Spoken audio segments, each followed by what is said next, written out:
Salut tout le monde! Aujourd'hui, j'ai décidé de vous parler d'un concept abordé plus fréquemment dernièrement. Il s'agit de la bonne gouvernance. Auparavant, on a parlé de la gestion publique, et avec les mutations qu'a connues le monde, on parle du management public, et récemment, et surtout dans notre pays, on a commencé à parler de la gouvernance. Ce terme renvoie à plusieurs significations. Dans cette vidéo, je vais essayer d'expliquer sa notion et ses principes, les réformes qui s'articulent autour d'elle et comment concrétiser la bonne gouvernance et la convergence des politiques publiques dans le processus de développement économique et social.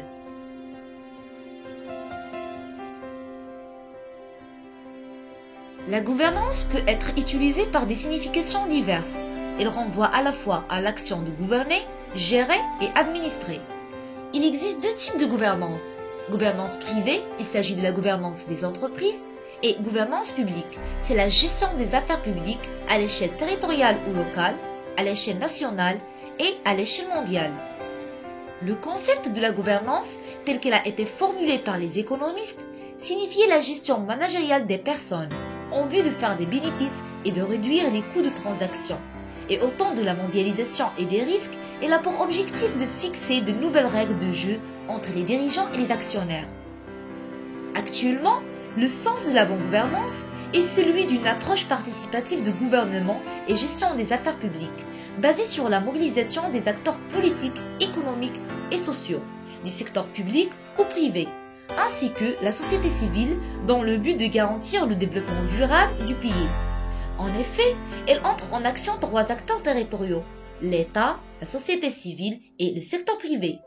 Dans l'État crée un environnement politique et légal favorable, la société civile facilite la transaction de groupes qui participent aux activités économiques, politiques et sociales, et le secteur privé produit des emplois et des revenus.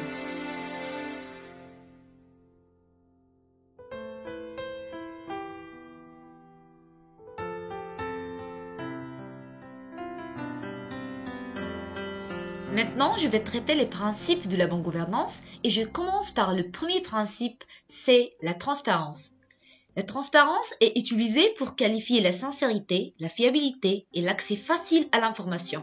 Elle a pour objectif d'établir une relation de confiance entre les citoyens et les responsables politiques et économiques.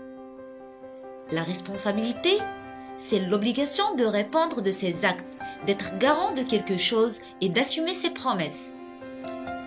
La participation, c'est le fait d'adhérer les citoyens au développement du pays par la participation à la prise des décisions et à l'élaboration des politiques publiques.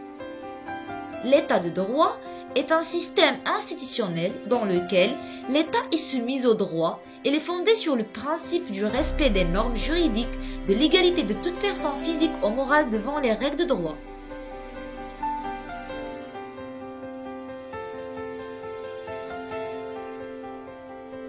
Le cinquième principe, c'est l'équité, c'est-à-dire tous les hommes et toutes les femmes ont la possibilité d'améliorer ou de maintenir leurs conditions de vie. Efficacité, efficience, c'est l'atteinte des objectifs d'une façon efficace et l'utilisation des moyens et des ressources d'une manière optimale. Et enfin, la reddition des comptes est la pierre angulaire de la bonne gouvernance qui a pour objectif de justifier les comptes et de s'assurer que l'argent alloué n'a pas été utilisé à d'autres fins. Parmi les instances qui sont chargées de contrôle au Maroc sont la Cour des comptes, la Cour régionale des comptes, le Parlement, l'Inspection générale des finances et le comptable public.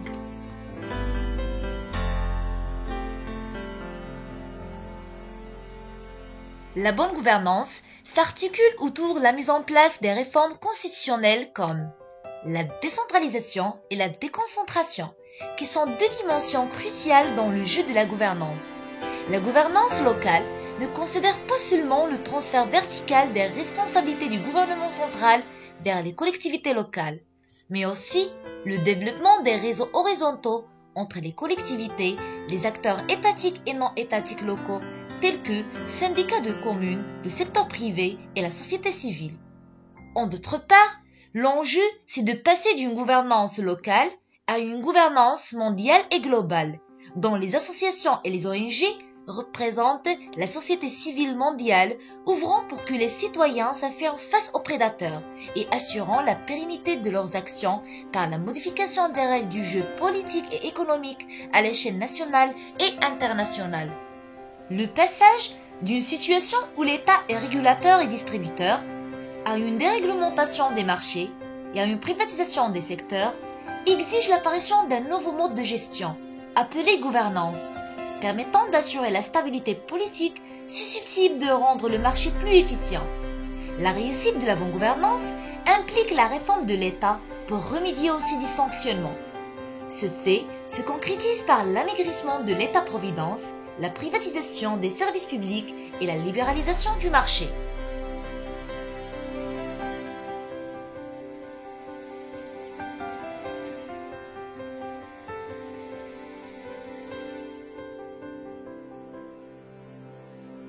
Finalement, la démocratisation de la société via la participation citoyenne à la prise des décisions.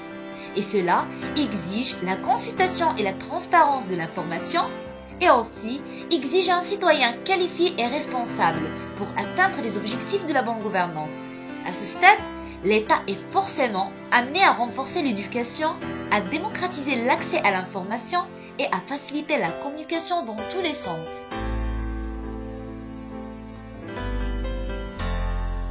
Dans cette partie, je vais expliquer la concrétisation des principes de la gouvernance et de la convergence des stratégies sectorielles dans le développement économique et social du pays. Le développement économique et social exige la mise en œuvre d'un plan d'action qui a pour objectif d'accompagner les chantiers des réformes constitutionnelles, comme le projet de la régionalisation avancée, la déconcentration, la modernisation, la réforme budgétaire et de parer aux faiblesses constatées. Ce plan d'action doit être consolidé par la convergence des stratégies sectorielles et de la bonne gouvernance des politiques publiques. Alors, pour garantir un développement économique et social, il faut que la gouvernance des affaires publiques va en parallèle avec la convergence des stratégies sectorielles. Je commence par l'explication de la convergence et comment le Maroc a bâti cette convergence pour garantir le développement économique et social. La convergence des stratégies sectorielles signifie que toute stratégie sectorielle mise en œuvre est cohérente et compatible avec une autre stratégie dans un autre domaine, et même les objectifs se complètent les uns par rapport à l'autre, afin de réaliser la même finalité qui est le développement économique et social. Le rôle de la convergence des stratégies sectorielles, c'est d'assurer une coordination et la mise en cohérence de l'ensemble des stratégies sectorielles du pays, faciliter la prise des décisions, limiter les chevauchements qui freinent la mise en application des actions stratégiques. Dans ce cadre, le Maroc a mis en place des orientations stratégiques pour concrétiser la convergence, en basant sur un cadre global, appelé cadre global de cohérence nationale.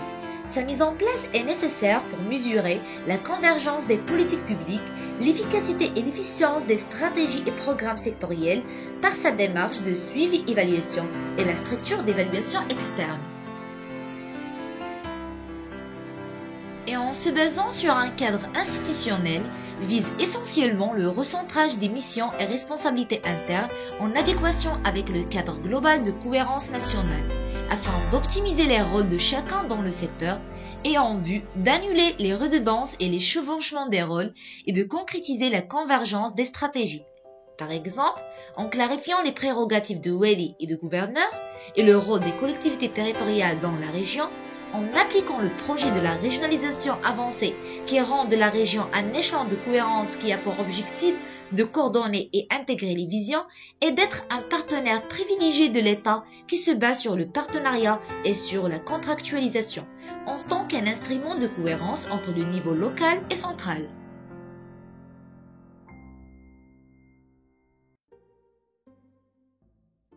Maintenant, je passe à la concrétisation de la bonne gouvernance dans le processus de développement économique et social. Et cela se fait par l'application des principes de bonne gouvernance tels que la responsabilité, l'efficacité et l'efficience, la reddition des comptes, la transparence, la primauté de loi et l'égalité des droits de l'homme et la dignité, et par l'introduction du processus de qualité dans le service public. Également, la bonne gouvernance se concrétise à travers la participation des citoyens et la société civile dans l'élaboration et l'évaluation des politiques publiques. Et lorsqu'on parle de la société civile, on parle surtout du tissu associatif et coopératif, vu de leur rôle dans la lutte contre la précarité et l'exclusion sociale. Et la réussite de l'ancrage de ce principe de bonne gouvernance, c'est-à-dire la participation, est tributaire à l'amélioration des mécanismes de coordination et l'intégration de la communication sur les stratégies et programmes sectoriels en direction des partenaires et des citoyens, en renforçant le processus démocratique par l'accès aux informations et aux décisions.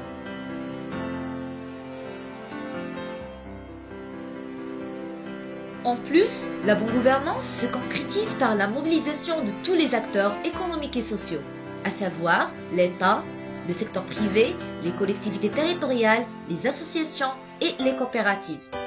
Et cette mobilisation, ça sera au niveau stratégique, administratif et au niveau opérationnel. Les institutions chargées de la question de développement économique et social au niveau stratégique sont les ministères, ont pour mission la conception, le pilotage, le contrôle et l'évaluation des stratégies sectorielles basées sur les principes de la solidarité, de l'équité et de l'utilité sociale. Et celles au niveau administratif sont les administrations publiques et les collectivités territoriales ont pour objectif d'assurer leur présence au niveau territorial et elles contribuent à mener à terme ces politiques et ces programmes d'action auprès des populations cibles. Et au niveau opérationnel, les coopératives et les associations ont pour rôle d'accomplir des activités relevant de l'économie sociale et solidaire sur le terrain et de mettre en œuvre les actions des programmes en matière de développement économique et social. Et dernièrement, le gouvernement exige la participation des coopératives et des associations à l'évaluation des politiques sociales et de ne limiter pas leur rôle seulement à la mise en application des politiques publiques.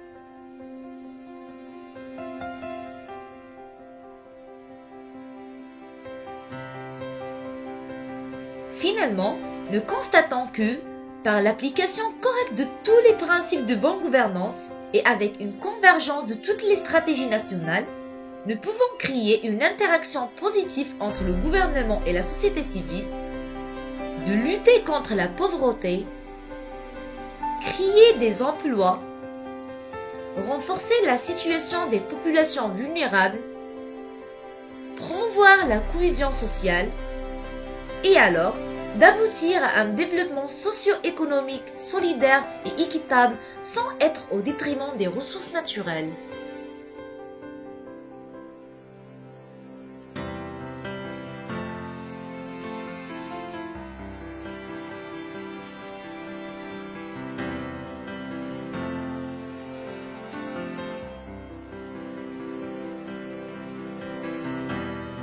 Ma vidéo a touché sa fin. Et ne vous oubliez pas que ma finalité ultime, c'est l'apprentissage pour tous. Et n'hésitez pas à vous abonner à ma chaîne. À bientôt!